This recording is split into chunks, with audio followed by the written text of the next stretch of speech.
বান্দা যখন সময় দুনিয়ার বুকে চলাফেরা করে অবশ্যই আল্লাহর হুকুম আহকামরে মাঝে মধ্যে অমান্য করে ফেলে। এই অমান্য হওয়ার পরে যদি তার বুঝ আসে যে আমি এই কাজটা মোটেও ভালো করি নাই, অনুতপ্ত হয়ে যায় আর মালিকের দরবার দুই হাত তুলে আল্লাহকে বলে, আল্লাহ আমি বুঝি নাই, আর আমি বুঝি অনেক সময় আপনার নাফরমানি করে ফেলছি, আল্লাহ তুমি আমাকে মাফ করে দাও। এই যে অনুতপ্ত হওয়া, এই যে আল্লাহর কাছে চাওয়া, আল্লাহর কাছে প্রার্থনা করা, এই নামই হলো তাওবা। প্যারে হাজরিন, আল্লাহ রসুল সাল্লাল্লাহু আলাইহি সাল্লাম সাহাবায়েদেরকে বলতেন, ও সাহাবায়ে কেরাম, তোমরা বেশি বেশি করে তাওবা করো, কারণ আল্লাহ পাক রব্বুল আলামিন তাওবাকারীকে ভালোবাসেন। এমনই আছে যে রসুল সাল্লাল্লাহু আলাইহি সাল্লাম বলছেন, ও সাহাবায়ে কেরাম, তুমি তাওবা থেকে কিসের জন্য দূরে চলে গেলা? বেশি বেশি করে তাওবা কিসের জন্য ছেড়ে দিলা? বেশি বেশি করে তাওবা করো। তখন সময় সাহাবায়ে কেরাম আল্লাহ রসুল সাল্লাল্লাহু আলাইহি সাল্লামের অনুযায়ী তাওবা করতেন, এবং আল্লাহ রসুল সাল্লাল্লাহু আলাইহি সাল্লামও দৈনিক প্রতিদিন 100 বার করে তাওবা ইস্তেগফার শরীফ পাঠ করতেন। এই যে আল্লাহ রসুল সাল্লাল্লাহু আলাইহি সাল্লাম তাওবা করতেন দিনও কয়বার? 100 বার। এর মধ্যে এই নয় যে রসুল আকরাম সাল্লাল্লাহু আলাইহি সাল্লামের গুনাহ আছে। সকল আম্বিয়া কেরাম মাসুম, নিষ্পাপ, তাদের কোনো গুনাহ নেই, কিন্তু রসুল আকরাম সাল্লাল্লাহু আলাইহি সাল্লাম এই জন্য তাওবা করতেন যে রসুল সাল্লাল্লাহু আলাইহি সাল্লাম যদি তাওবা করেন তাইলে উনার উম্মতকে তাগিদ দিতেন যে আমি তাওবা করি দিনে 100 বার, আর উম্মতে মুহাম্মাদি তোমরাও তাওবা করো আল্লাহর দরবারও। এই রসুল সাল্লাল্লাহু আলাইহি সাল্লাম শুধুমাত্র তাওবা করার কারণে উম্মতে মুহাম্মাদিকে তাগিদ দিতেন যে তোমরাও বেশি বেশি করে আল্লাহর কাছে তাওবা করো। এই তাওবার কারণে অনেক মানুষের সম্মানকে আল্লাহ পাক রব্বুল আলামিন দুনিয়াতে বাড়িয়ে দেন এবং জীবনের সমস্ত গুনাহগুলোকে মাফ করে দেন, এবং গুনার বদলতে আল্লাহ পাক রব্বুল আলামিন ওই গুনার বদলতে সওয়াবকে পরিবর্তন করে দিয়ে তার আমল নামাকে ভরপুর করে দেন। বলুন না সুবহানাল্লাহ। আল্লাহর পয়গম্বর হযরত মুসা কালিমুল্লাহ প্রতিদিন তুর পাহাড়ের মধ্যে আসতেন, আল্লাহর সাথে কথা বলতেন। বলতে বলতে একদিন বললেন, আল্লাহ আমি আপনার সাথে প্রতিদিন কথা বলি, কিন্তু আপনাকে আমি দেখতে চাই, আপনি কোথায় থাকেন, আপনার ঠিকানাটা আমাকে একটু বলবেন। যখন সময় মুসা কালিমুল্লাহ আল্লাহর দরবারে এই কথাটি বলল, তখন সময় আল্লাহ পাক রব্বুল আলামিন মুসা কালিমুল্লাহকে বলে দিয়েছেন, মুসা কালিমুল্লাহ, আমি আল্লাহ পাক রব্বুল আলামিন বান্দার পবিত্র আত্মার মধ্যে ঠিকানা আমার। মুসা কালিমুল্লাহ যখন সময় বললেন, আল্লাহ আপনার একটা ঠিকানা দাও, যেই ঠিকানা গেলে আপনাকে পাবো, তখন সময় মুসা কালিমুল্লাহকে আল্লাহ পাক রব্বুল আলামিন জবাব দিলেন, ও মুসা কালিমুল্লাহ, আমি পবিত্র আত্মার মধ্যে আছি, পবিত্র কলবের মধ্যে আমি আছি। এ বিষয়ে আশরাফ আলী থানভী রাহমাতুল্লাহি আলাইহি তিনি ব্যাখ্যা করেন যে 4 গুণওয়ালা যদি মানুষ হয়ে থাকে তাইলে তার ভিতরে তার কলবের মধ্যে আল্লাহকে পাওয়া যায়। বলুন না সুবহানাল্লাহ। এই 4 ধরনের মধ্যে আশরাফ আলী থানভী উনার কিতাবের মধ্যে লিখতে থাকেন যে জিকরুল্লাহ, যে বেশি বেশি করে আল্লাহর জিকির করে, জিকির মানে স্মরণ করা, বেশি বেশি করে আল্লাহকে যে স্মরণ করে আল্লাহ তার কলবের মধ্যে থাকেন। যিকরুল মাউত, যে বেশি বেশি করে মৌতকে স্মরণ করে, মৃত্যুকে স্মরণ করে, আল্লাহ পাক তার অন্তরের মধ্যে থাকেন। এবং যে ভালো কাজ করে আবার সাথে সাথে ভুলে যায়, তার অন্তরের মধ্যে আল্লাহ পাক থাকেন।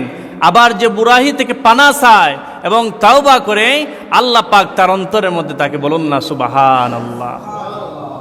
এই জিকরুল্লাহ প্রথম নম্বরে আশরাফ আলী থানভী রাহমাতুল্লাহি আলাইহি জিকরুল্লাহ বলতে বুঝিয়েছেন বেশি বেশি করে আল্লাহকে স্মরণ করা, যদি কোনো বান্দা বান্দি সারা দিন শুধুমাত্র আল্লাহকে ডাকে, আল্লাহ তার কলবের মধ্যে চলে আসেন কিভাবে? তাইলে সে কি কাজকর্ম করবে না, জীবনযাপন করবে না? হ্যাঁ, জীবনযাপনও করবে। সে যদি কলবার মধ্যে একটি স্মরণ, জিক্রুল্লাহ, আল্লাহর জিকির যদি তার অন্তরের মধ্যে রেখে দেয়, আর সে যদি ভাবে যে আমার আল্লাহ পাক রব্বুল আলামিন আমার অন্তরের মধ্যে আছেন, তাইলে আল্লাহর দেওয়া জবান দিয়া, এই জবান দিয়া কখনো নাফরমানি করবে না। আল্লাহর দেয়া নিয়ামত হাত দিয়া সে কখনো অশ্লীল কাজ করবে না।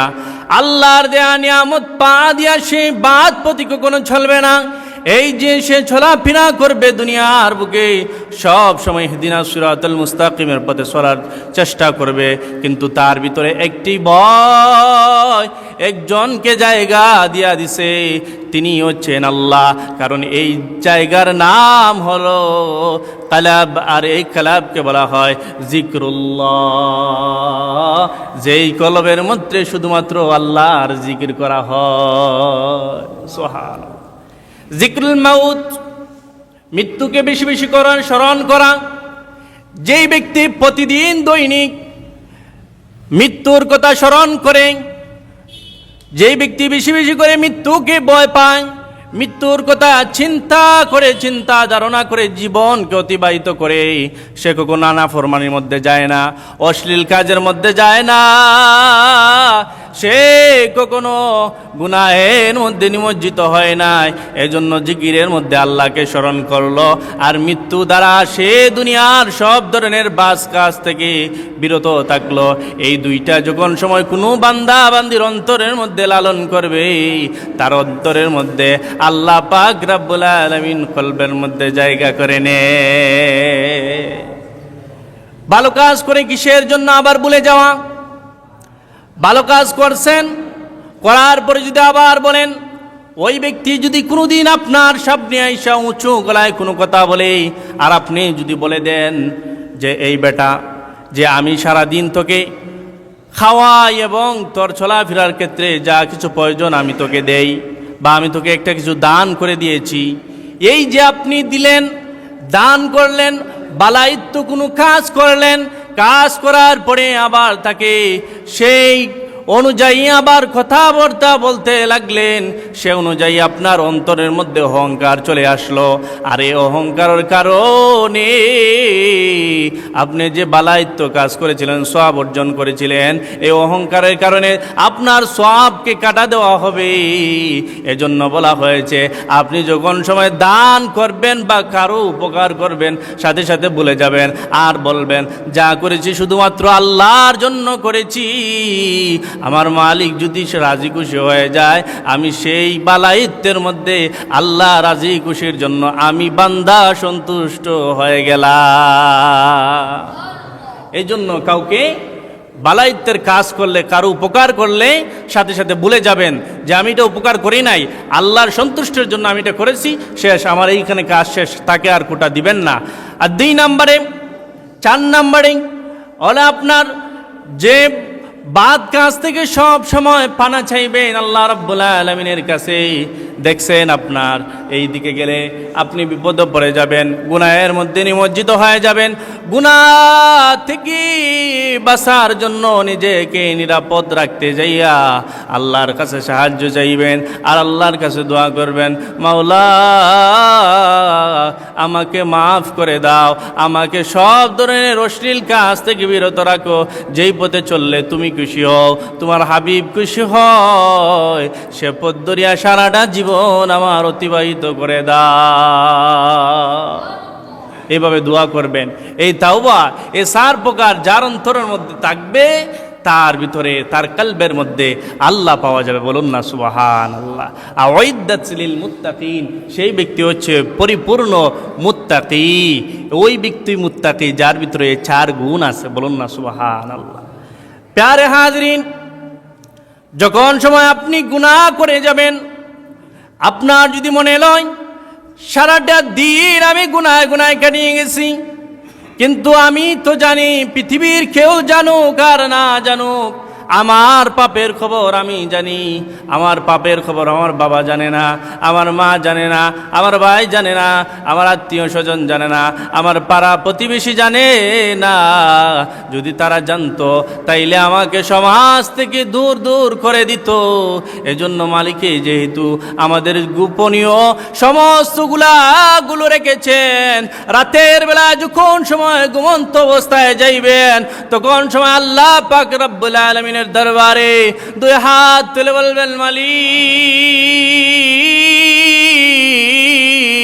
সারাটা দিন তোমার গোলামি করি নাই, নাফরমানির মধ্যে কাটিয়ে দিয়েছি, গুনায় সারাটা দিন কাটিয়ে দিয়েছি। মাওলা আমি তওবা করলাম, জানি না সকাল আর পাবো কিনা। মাওলা আমার জীবনের সমস্ত গুনাহকে মাফ করে দাও, আর কাল থেকে সূর্য উদয় হওয়ার আগ পর্যন্ত আমাকে হায়াত দাও। ফজর থেকে আমার জীবনকে তুমি অতিবাহিত করো, তোমার পথে অতিবাহিত করো। যখন সময় বান্দা এইভাবে প্রার্থনা করে ঘুমন্ত অবস্থায় যায়, আল্লাহ রব্বুল আলামিন ফেরেশতাদেরকে ডেকে বলেন, আমার বান্দা কি চায়? তখন সময় ফেরেশতারা বলে, আল্লাহ তোমার বান্দা তো তোমার কাছে মাফ চায়। আর ফেরেশতাদেরকে আল্লাহ পাক রব্বুল আলামিন বলেন, ও ফেরেশতারা তোমরা সাক্ষী রাখো, আমার বান্দায় যেইভাবে মিনতি করতেছে, আমার বান্দার জীবনের সমস্ত গুনাহগুলো আমি আল্লাহ পাক মাফ করে দিলাম। এই জন্য যত বেশি গুনাহ করবেন তত বেশি অনুতপ্ত হবেন, যত বেশি গুনাহ করবেন তত বেশি আল্লাহর শুকরগুজারি করবেন, আল্লাহর কাছে পানাহ চাইবেন। আল্লাহ রাব্বুল আলামিন কুরআনুল কারীমের মধ্যে বলেন, লা তাকনাতু মির রাহমাতিল্লাহ, লা তাকনাতু মির রাহমাতিল্লাহ। বান্দারে, ও বান্দা, দুনিয়া ভরপুর করে দিছো, গুনাহ করতে করতে পাহাড় সমান হয়ে গেছে। সারা দুনিয়া ভরতে ভরতে আসমানের দিকে তোমার গুনাহগুলা উঠতাছে। বান্দারে, নৈরাশ হইও না, আমি রাব্বে কারিমের দরবার থেকে নৈরাশ হইও না। আমি আল্লাহ পাক ঘোষণা করলাম, তাওবা করো, লা তাকনাতু মির রাহমাতিল্লাহ। আমি আল্লাহর রহমত থেকে নিরাশ হইও না। যদি কোনো বান্দা বান্দি রহমত থেকে নিরাশ না হইয়া আল্লাহর কাছে নুজুলে রহমতের সময়, ফজরের সময় যদি দুই হাত তুলে মালিকের দরবার ও আল্লাহর কাছে প্রার্থনা করে, আল্লাহ পাক রব্বুল আলামিন ওই বান্দা বান্দির জীবনের সমস্ত গুনাহগুলাকে মাফ করে দে। প্যারে হাজরিন, বিশ্ববিখ্যাত আল্লাহর আলী মালিক ইবনে দিনার রাহমাতুল্লাহি আলাইহি যেমন আমাদের সমাজের মধ্যে, আমাদের রাষ্ট্রের মধ্যেই ট্যাক্স আদায়কারী সরকারি কর্মকর্তা আছেন, এইভাবে ইরাকের জমিনে একজন কর্মকর্তা ছিলেন, ট্যাক্স আদায় করতেন, দেশের সব ট্যাক্স তিনি আদায় করতেন। তিনার নাম হচ্ছে মালিক ইবনে দিনার রাহমাতুল্লাহি আলাইহি। এই মালিক ইবনে দিনার রাহমাতুল্লাহি আলাইহি ট্যাক্স আদায় করার পাশাপাশি মদ্যপানে সব সময় তিনি জড়িত থাকতেন। ওনার একটা ছোট্ট মেয়ে ছিল, 7 বছরের একটি মেয়ে। যখন সময় লাইলাতুল বারাতের রাত চলে আসলো, মালিক ইবনে দিনার রাহমাতুল্লাহি আলাইহির কিতাবের মধ্যে পাওয়া যায়, মালিক ইবনে দিনার রাহমাতুল্লাহি আলাইহি যখন সময় লাইলাতুল কদরের দিন, লাইলাতুল বারাতের দিন যখন সময় মদ্যপান অবস্থায় থাকতেন, ওনার ছোট্ট মেয়েগুলো গিয়ে এই বোতলগুলো সরিয়ে দিতেন। তখন সময় বাবার দাড়ির মধ্যে টেনে রাখতেন। আর মালিক ইবনে দিনার রাহমাতুল্লাহি আলাইহি বলেন, আমার ছোট্ট মেয়ে যখন সময় এইভাবে খেলাধুলা করতো, আমার কাছে খুব আনন্দিত লাগলো। বাদের বছর যখন সময় আবার লাইলাতুল বারাত চলে আসলো, কিছুদিন পূর্বে আমার মেয়েটি ইন্তেকাল করলো। ইন্তেকাল হওয়ার পরে আমার মনটা পুরোপুরি একবারে ভেঙে গেল। আমি মদ্যপান করতে লাগলাম, আমি মদ খাইতে লাগলাম। যখন সময় আমি লাইলাতুল বারাতের রাত্রি আমি যখন সময় মদ পান করলাম, মদ পান করতে করতে যখন সময় আমি বিছানার মধ্যে শুয়ে গেলাম, আমি ঘুমের ঘরে চলে গেলাম। ঘুমের ঘরে যাওয়ার পরে মালিক ইবনে দিনার রাহমাতুল্লাহি আলাইহি তিনি বলেন, আমি যখন সময় ঘুমের ঘরে চলে গেলাম, দেখি হাসরের মাঠ কায়েম হয়ে গেছে। হাসরের মাঠ কায়েম হয়ে গেছে। সবাই কান্না করে, সবাই কান্না করতেছে, হাউমাউ করে কান্না করতেছে। আমিও হাসরের ময়দানে উঠে গেলাম।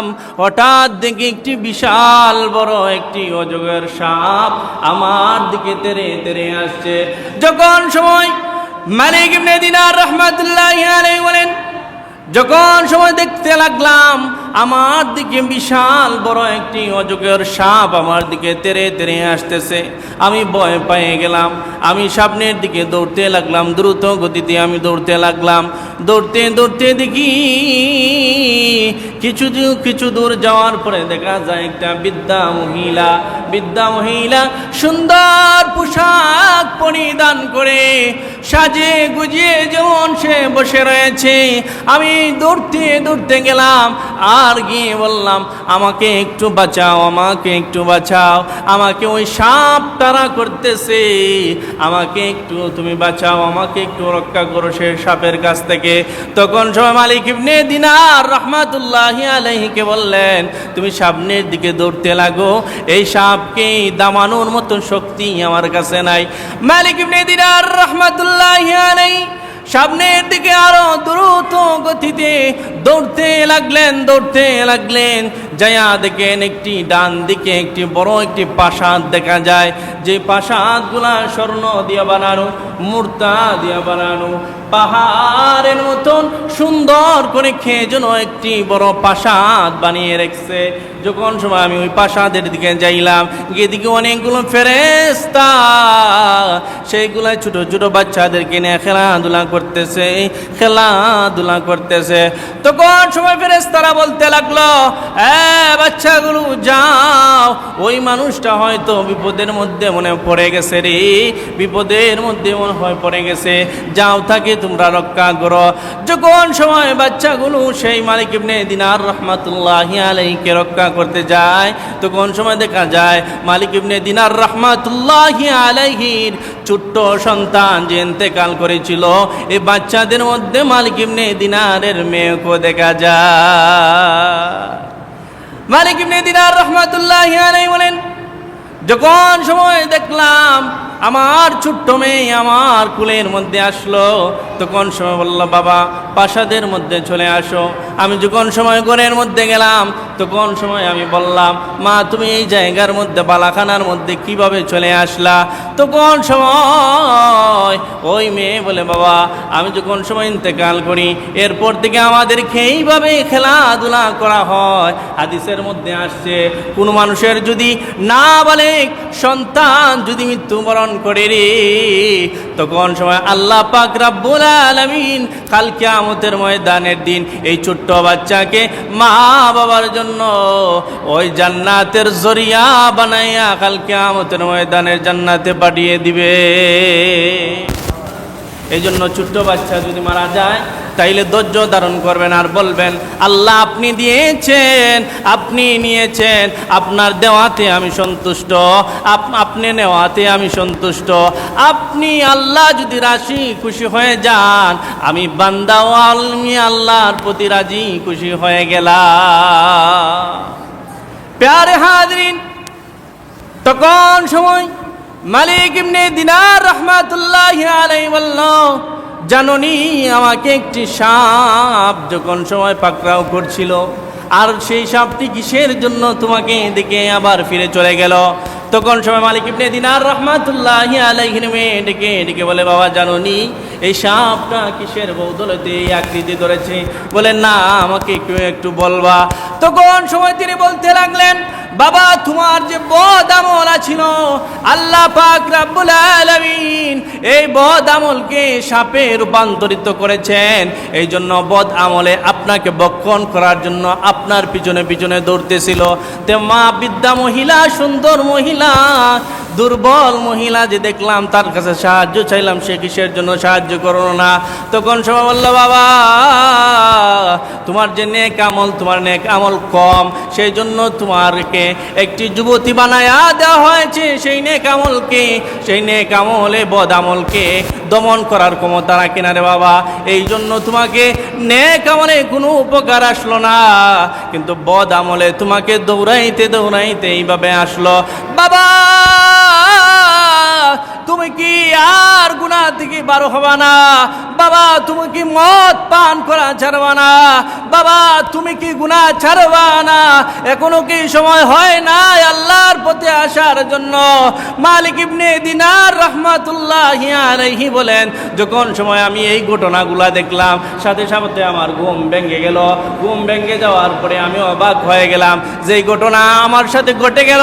এই ঘটনার পরে আমি যখন সময় আল্লাহর দরবারে দুই হাত তুলে মুনাজাতে বলতেছি, রব্বে করিম আমাকে মাফ করে দাও, আমার সমস্ত গুনাহগুলোকে মাফ করে দাও, যতদিন জীবনে হায়াত বাঁচে রাখবা তোমার পথে চলবো, তোমার আদর্শ মতন চলবো, আল্লাহ আমাকে মাফ করে দাও।